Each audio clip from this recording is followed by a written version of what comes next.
Lecture 7 પ્રકરણ 1 માં આપણે થિયરી કન્ટિન્યુઅસ છે. એમાં છેલ્લા લેક્ચરમાં આપણે અંકગણિતના મૂળભૂત પ્રમેયને સમજવા માટે કેટલાક મુદ્દા જોઈ ગયા હતા, જેમ કે અવિભાજ્ય સંખ્યા, વિભાજ્ય સંખ્યા, પ્રાકૃતિક સંખ્યાઓનો ગુણાકાર, જે અવિભાજ્ય સંખ્યાઓના ગુણાકાર સ્વરૂપે હોય તમામ બાબતો જોઈ ગયા. હવે આગળ ચોથો મુદ્દો છે પ્રાકૃતિક સંખ્યાઓને 3 વર્ગમાં વિભાજિત કરી શકાય. ટોટલ 3 વર્ગોમાં પ્રાકૃતિક સંખ્યા જે છે એ 3 વર્ગમાં. આ તમામ મુદ્દાઓ છે હેતુલક્ષી પ્રશ્નો માટે ખાલી જગ્યા છે કાં તો ખરા ખોટા માટે સૌથી અગત્યના છે, એટલે ખાસ ધ્યાનમાં રાખજો. જેમ કે નંબર 1 પહેલો વર્ગ કરીએ. એક જેને ફક્ત એક જ અવયવ 1 છે. આ એક એવી તટસ્થ સંખ્યા છે કે જેનો અવયવ માત્ર એ પોતે જ છે, બીજો કોઈ અવયવ એના માટે રહેલો નથી. બીજો વિભાગ, એક કરતા મોટી અવિભાજ્ય સંખ્યાઓ p જેના અવયવો 1 અને p છે, જે અગાઉ આપણે શીખી ગયા છે થિયરીમાં. બરાબર. જેમ કે 2, તો 2 ના અવયવ 2 * 2 એટલે 2 પોતે અને બીજો અવયવ 1. એટલે એ રીતે કોઈ અવિભાજ્ય સંખ્યા p હોય તો એનો અવયવ 1 અને એ અવિભાજ્ય સંખ્યા પોતે હોય. એટલે કે ફરી વાંચું છું, એક કરતા મોટી અવિભાજ્ય સંખ્યાઓ p જેના અવયવો 1 અને p છે. ત્રીજો વિભાગ, વિભાજ્ય સંખ્યાઓને ઓછામાં ઓછા 3 ભિન્ન અવયવો હોય. આ મુદ્દો પણ તમે અગાઉની થિયરીમાં શીખી ગયા. 3 ભિન્ન અવયવો. કોઈ પણ વિભાજ્ય સંખ્યા, આપણે ઉદાહરણ લીધેલું, ધારો કે 6 લઈએ તો કયા 3 અવયવો પડેલા? 3 × 2 × 1 એટલે 3 દુ 6 6. મતલબ કે એના ટોટલ જે અવયવો હતા એ કેટલા હતા? 3, અને 3 ભિન્ન અવયવો હતા. આ રીતે આપણે જે અગાઉના 3 મુદ્દા શીખ્યા એના પરથી પ્રાકૃતિક સંખ્યાઓને ટોટલ 3 વર્ગમાં વિભાજિત કરી શકાય. ફરી રિપીટ કરું છું, જેમ કે એક જેને ફક્ત એક જ અવયવ 1 છે, બીજો એક કરતા મોટી અવિભાજ્ય સંખ્યાઓ p કે જેના અવયવો 1 અને p છે, અને ત્રીજું વિભાજ્ય સંખ્યાઓને ઓછામાં ઓછા 3 ભિન્ન અવયવો છે. પાંચમો નંબર, કોઈ પણ પ્રાકૃતિક સંખ્યા અવિભાજ્ય સંખ્યાઓના ગુણાકારથી મેળવી શકાય. ખાસ ધ્યાન રાખજો, આગળ પણ આવી ગયું છે. કોઈ પણ પ્રાકૃતિક સંખ્યા હોય એ પ્રાકૃતિક સંખ્યાને અવિભાજ્ય સંખ્યાઓના ગુણાકારથી મેળવી શકાય, અને તે સંખ્યાઓનો સમૂહ પણ મેળવી શકાય. દાખલા તરીકે આપણે જાણીએ છીએ જુદી જુદી અવિભાજ્ય સંખ્યાઓ 2, 3, 5, 7 વગેરે. આ અવિભાજ્ય સંખ્યાઓ છે, અને અવિભાજ્ય સંખ્યાઓ અનંત સંખ્યામાં હોય છે. જેમ કે ચાલો 7 × 11 × 23, 7, 11, 23 ત્રણે 3 અવિભાજ્ય સંખ્યાઓ છે જેનો ગુણાકાર છે 1771. અહીંયા જે મુદ્દો છે એના આધારે અવિભાજ્ય સંખ્યાઓના ગુણાકારથી મેળવી શકાય. અવિભાજ્ય સંખ્યાઓના ગુણાકાર અને એનો સમૂહ એટલે 1771. ત્રણેયને ભેગા કરો એટલે ત્રણેયના ગુણાકારથી આપણને પ્રાકૃતિક સંખ્યા મળે.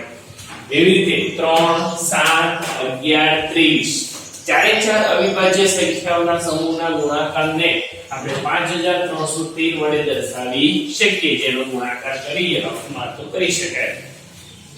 એ રીતે 2, 3, 7, 11, 23 જે 5 પ્રાકૃતિક સંખ્યાઓ છે, અવિભાજ્ય સંખ્યાઓ છે, એનો ગુણાકાર કરીએ એટલે 10626. તો આ રીતે આપણે અવિભાજ્ય સંખ્યાઓના ગુણાકાર સ્વરૂપે પણ લખી શકીએ, અને આ સંખ્યાઓ એનો સમૂહ દર્શાવે છે.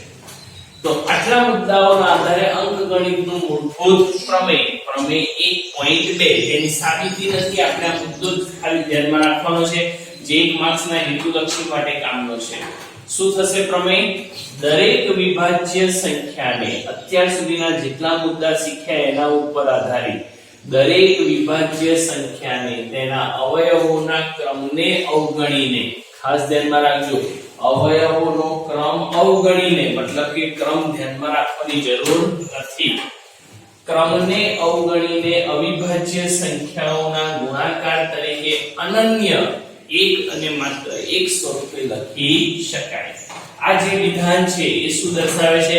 અંકગણિતનું મૂળભૂત પ્રમેય, જેમ કે 2 3 5 7 આ ચાર અવિભાજ્ય સંખ્યાઓ જે છે એ ચારે ચાર અવિભાજ્ય સંખ્યાઓનો ગુણાકાર 210 થાય.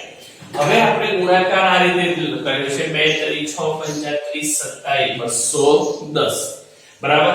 આ અવિભાજ્ય સંખ્યાઓનો ક્રમ બદલી કાઢીએ.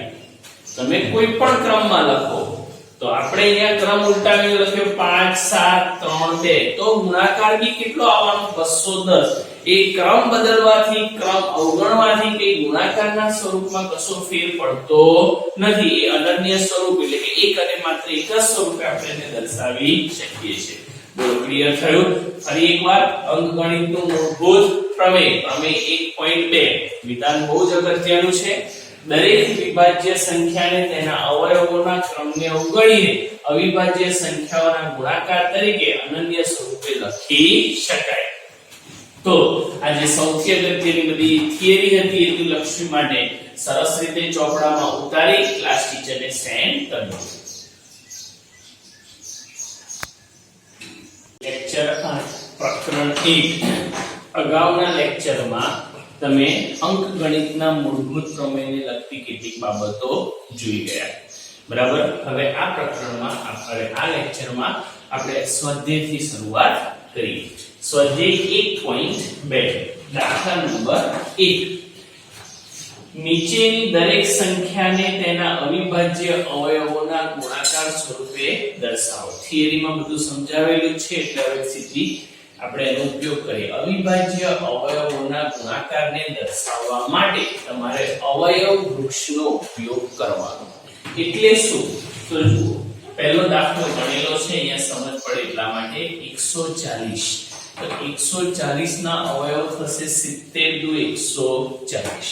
આપણે રફ કામ પણ કરી શકીએ, એને આ રીતે ગુણાકાર કરી દઈએ. 70 * 140 35 * 70 7 × 5 = 35 5 × 1 = 5 તો પણ ચાલે. જેથી કરીને આપણને ફક્ત અવયવ વૃક્ષ આ બોક્સની અંદર આ રીતે લખી અને દર્શાવીએ એને અવયવ વૃક્ષ કહેવાય. બરાબર છે.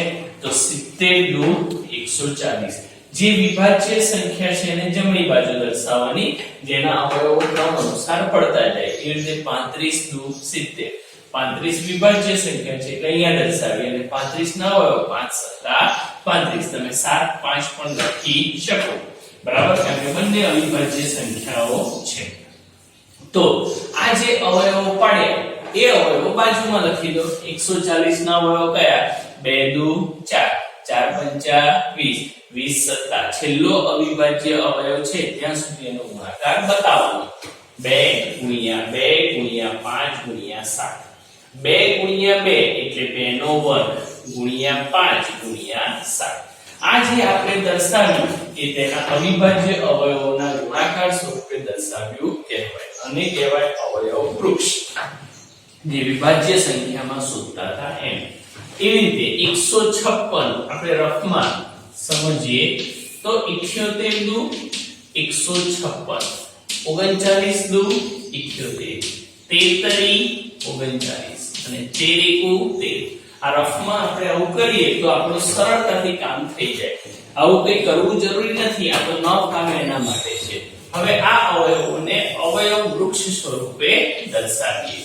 તો પહેલું બે અવયવો 78 * 2. આ સાઈડ અવિભાજ્ય સંખ્યા ડાબી બાજુ અને જમણી બાજુ છે તમારે વિભાજ્ય સંખ્યા મૂકી દેવાની. 78 ના અવયવ પડે છે 39 * 78 39 * 2.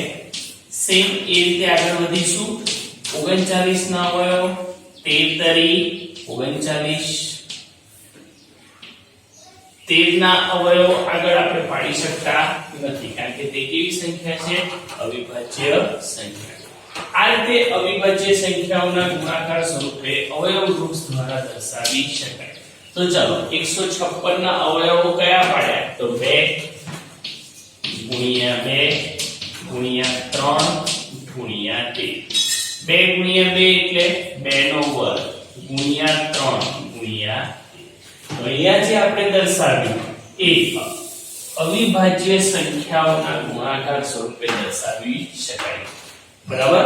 તો આ રીતે તમે કોઈ પણ સંખ્યા લઈ તેનો અવયવ વૃક્ષ દ્વારા અવિભાજ્ય અવયવોના સ્વરૂપે દર્શાવી શકો.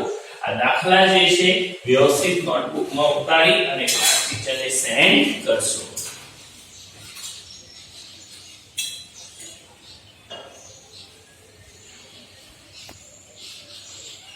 લેક્ચર 9 પ્રકરણ 1 આપણે કન્ટિન્યુઅસ શીખી રહ્યા હતા. સ્વાધ્યાય 1.2 સ્વાધ્યાય 1.2 ની અંદર દાખલા નંબર 1 ની અંદર આપણે બે દાખલા જોઈ ગયા છે. આગળ વધીએ. એક દાખલો ગણેલો છે, બાકીના બે દાખલા આપણે ફરીથી ગણીએ. આ જે દાખલા છે અવિભાજ્ય અવયવની રીતે આપણે લખવાના છે. એ પૈકીનો ત્રીજા નંબરનો 3825 તો 1275 ગુણ્યા 3 કરીએ એટલે કેટલા આવે? 3825. રફમાં આ કામ કરી શકીએ છીએ. ગુણાકાર ઈઝી વસ્તુ છે એટલે લખીને બતાવી નથી. 425 તરી 1275 85 5 425 17 5 85. આ રીતે એના અવયવો પડે. આપણે એ અવયવો જે છે એ બાજુમાં લખી દઈએ. જેમ કે પહેલા 3 ગુણ્યા 3 5 ગુણ્યા 5 અને 17. 3 ગુણ્યા 3 એટલે 3 નો વર્ગ, 5 ગુણ્યા 5 એટલે 5 નો વર્ગ ગુણ્યા 17 એના એમ. તો આ રીતે આપણે અવયવ પાડી શકીએ. બરાબર છે? હવે આગળ ચોથો દાખલો. ચોથા દાખલાની અંદર તમે ધ્યાનપૂર્વક જોશો તો આપણને આપે છે 5005. આપણે અવયવ વૃક્ષનો ઉપયોગ કરીને આ દાખલા ગણી રહ્યા છીએ. બરાબર? તો 5005 એના બે અવયવો પડશે. તો પહેલો અવયવ 5 જોડે ભાગી નાખીએ તો મોઢે આપણે 1001 ગુણ્યા 5. બરાબર? 1001 ગુણ્યા 5. જે અવિભાજ્ય અવયવ છે ડાબી બાજુ અને બાકીનો જે અવયવ છે એ જમણી બાજુ લખવાનો. આ રીતે આપણે જે અવયવ પાડીએ છીએ એ અવયવ હવે આપણે આગળ વધીએ. 1001 1001 ના જે અવયવ છે તમે રફમાં ગુણાકાર કરશો તો 143 ગુણ્યા 7. જો 143 ગુણ્યા 7 કરવામાં આવે તો એનો ગુણાકાર થશે 1001, જે તમે રફમાં કરી શકો છો. હવે 143 ના અવયવો 11 ગુણ્યા 13. જો 11 ગુણ્યા 13 કરીએ તો આપણને મળશે 143. તો આ રીતે આપણે 5005 ના અવિભાજ્ય અવયવની રીતે અવયવ પાડી શકીએ. ચાલો લખીએ 5005. કયા અવયવ આવ્યા? 5 ગુણ્યા 7 ગુણ્યા 11 ગુણ્યા 13. બરાબર છે? ચાલો આગળ વધીએ. 7429. પહેલામાં પહેલું તો એને અવિભાજ્ય અવયવ માટે અવયવ વૃક્ષની રીતે લખી દઈએ.